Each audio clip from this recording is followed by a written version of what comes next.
Terminamos o bloco anterior falando aí sobre o átomo eletrizado, sobre os íons. Para a gente conseguir retirar todas as conclusões e retirar de tudo isso, tudo que nos interessa, acompanhe aí na tela. Vamos partir do cálcio, que nós sabemos que ele apresenta 20 prótons. Aí nós sabemos que o cálcio ele vai sofrer aí reações através de choques.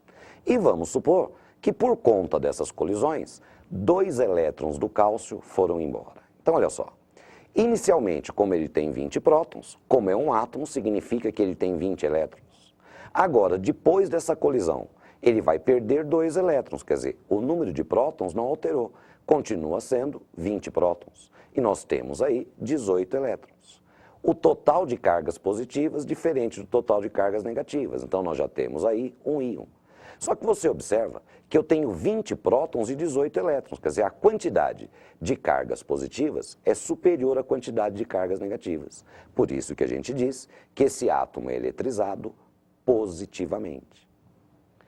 Como é que nós faríamos a representação? Então acompanhe aí na tela.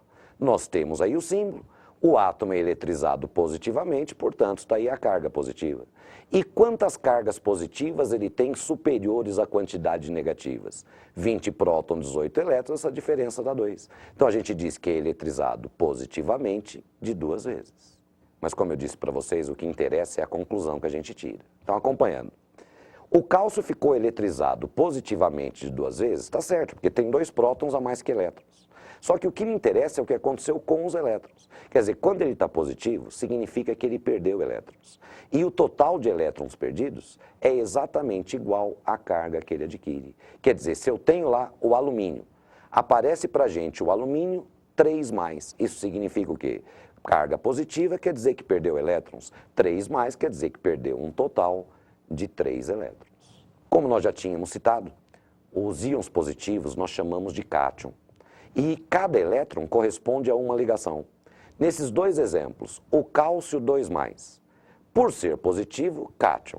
Como são 2 elétrons envolvidos, ele fez 2 ligações. Então a gente diz que o cálcio é um cátion bivalente. Já o alumínio, ele tem aí 3 cargas positivas, 3+. É cátion porque é positivo, como tem 3 cargas positivas, ele é um cátion trivalente. Esse é o cátion. Aí nós temos que falar no íon negativo, que é o que nós chamamos de ânion. Para pegar como exemplo, acompanhe aí na tela. Nós temos aí o nitrogênio que tem número atômico 7. Bom, mas se ele tem número atômico 7, quer dizer que ele tem 7 prótons. Aí nós já temos um átomo, que agora a gente já pode dizer. Quando aparece só o símbolo sem nenhuma carga, já está determinado que ele é neutro. Tendo 7 prótons, ele tem 7 elétrons. Aí o nitrogênio, ele vai se colidir com outros átomos para alcançar a estabilidade. E aí vai chegar 3 elétrons para ele.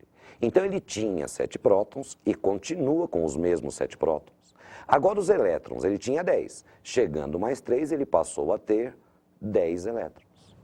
Isso me garante 10 elétrons, 7 prótons. A quantidade de cargas negativas ficou superior à quantidade de cargas positivas. Quer dizer, nós temos aí um íon. Número de prótons diferente do número de elétrons. Mas como a quantidade de cargas negativas é superior, nós dizemos que temos aí um átomo eletrizado negativamente, ou simplesmente um íon negativo, ou ainda o ânion. Aí nós temos que fazer a representação. Nós temos aí o símbolo, o número de elétrons é superior ao número de prótons, então ele está eletrizado negativamente, está aí a carguinha negativa.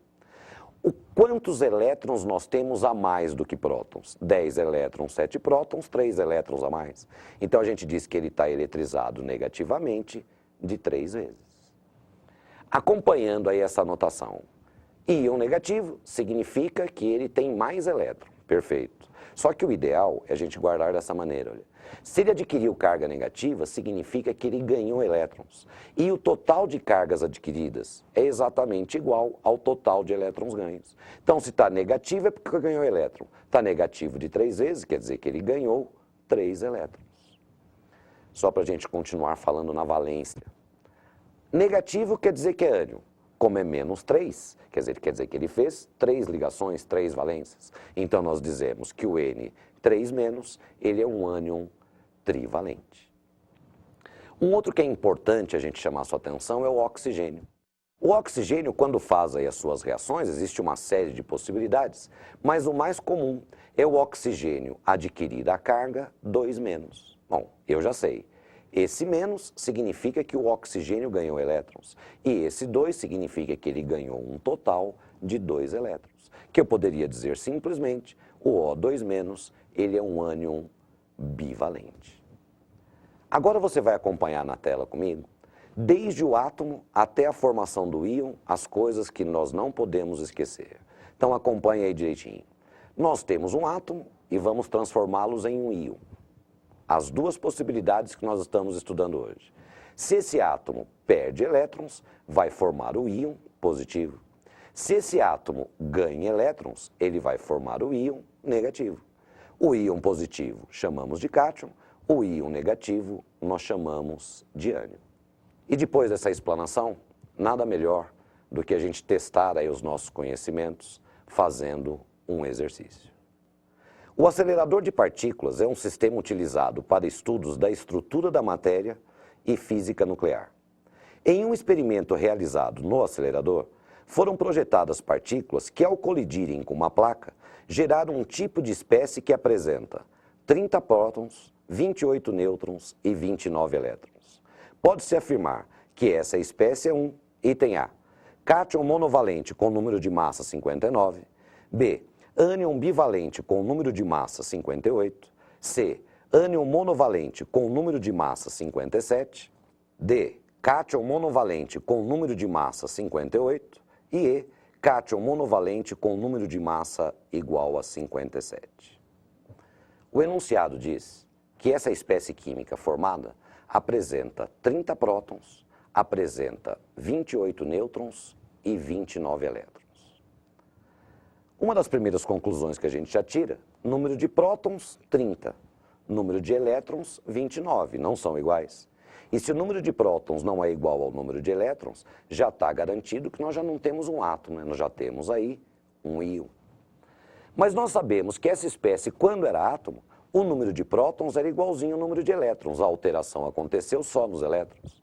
Então, se essa espécie tem 30 prótons, quando era um átomo, ela tinha também 30 elétrons. Se ele está me dizendo que só tem 29, isso me garante que houve a perda de um elétron.